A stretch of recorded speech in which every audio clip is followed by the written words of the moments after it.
Hey guys, so today I'm going to share with you some mom books. Some are homeschool and some are just like about momming.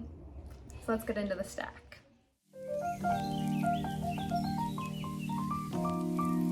Okay, my kids are doing Play-Doh like right here. So if you hear them, they're happy, just loud. Okay, so I guess I'll just start from the top. This was like a very quick read. A lot of it was stuff that I kind of already knew, but it was just nice that it was just like a quick little read.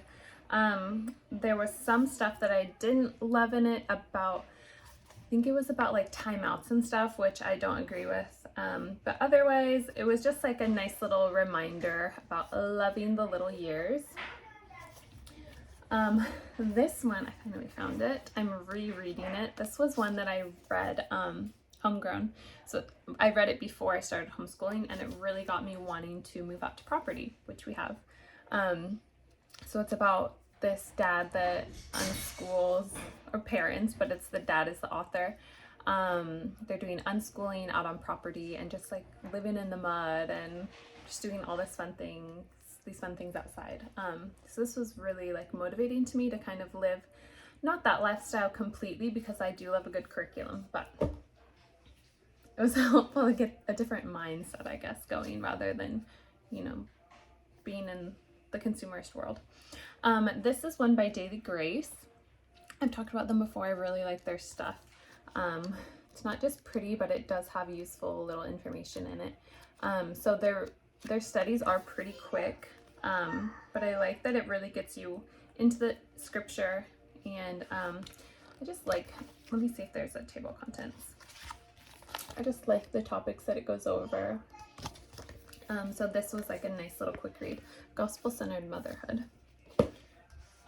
These are what I'm currently reading these two. I actually paused because I started reading, maybe it was the Bible. Oh, I started doing a Bible study, so I paused these. Anyway, they're very good. They're actually like my favorite. Holy Yoga, I think that's it. So it's about, and has drawing on the back, so that's nice. That's probably why I got unmotivated with it. It's just like a really cute book, and I'm always trying to be a better host. Sometimes I feel like I focus more on my kids than guests, and my kids are getting older, so I can start really focusing more on like when we have people over, because we always like host Christmas and things like that. So I'm looking forward to kind of being able to have my kids helping me, so then I can focus on everyone. This one, okay, so I have a problem sometimes with books. Gosh, this sounds bad. Not being advanced enough? I don't know.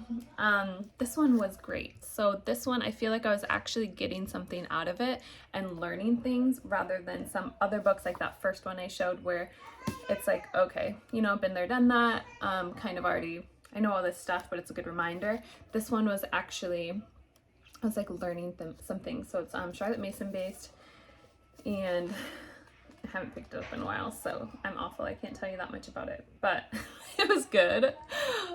Sorry, I wish I could give you a little bit more insight, but for the children's sake. So I remember that it was basically focusing on the child as, Charlotte Mason, child as a person, a whole person, and just giving them the freedom to be who they want to be, which is what I like believe in, but it was giving me a lot of good ways of going about that, I guess. Vitamin N, this goes really well with homegrown. If you are kind of getting into like the nature side of homeschooling, you're thinking of unschooling, I would definitely recommend these. So Vitamin N is for nature. It's just about getting kids outside. This was also one of the first books I read after one of these, which I'll show you next. But just really thinking about outdoor life, and that's what's important, that to me at least. And the huge benefits of homeschooling is that you can get outside with your kids all day. You can do school outside, you can do not school outside, you can do everything.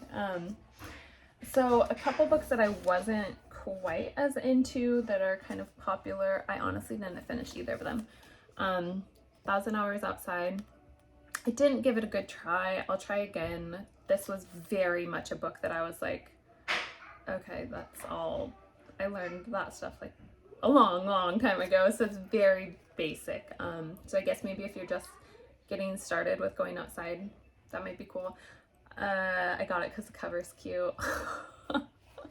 And the I know that 1,000 Hours Outside is like a big thing. I thought it was going to have some cool like ideas, but it's basically like I've read the first few chapters, and it's all like, okay, you can do it, get off your couch and get outside. And I'm like, wait, what?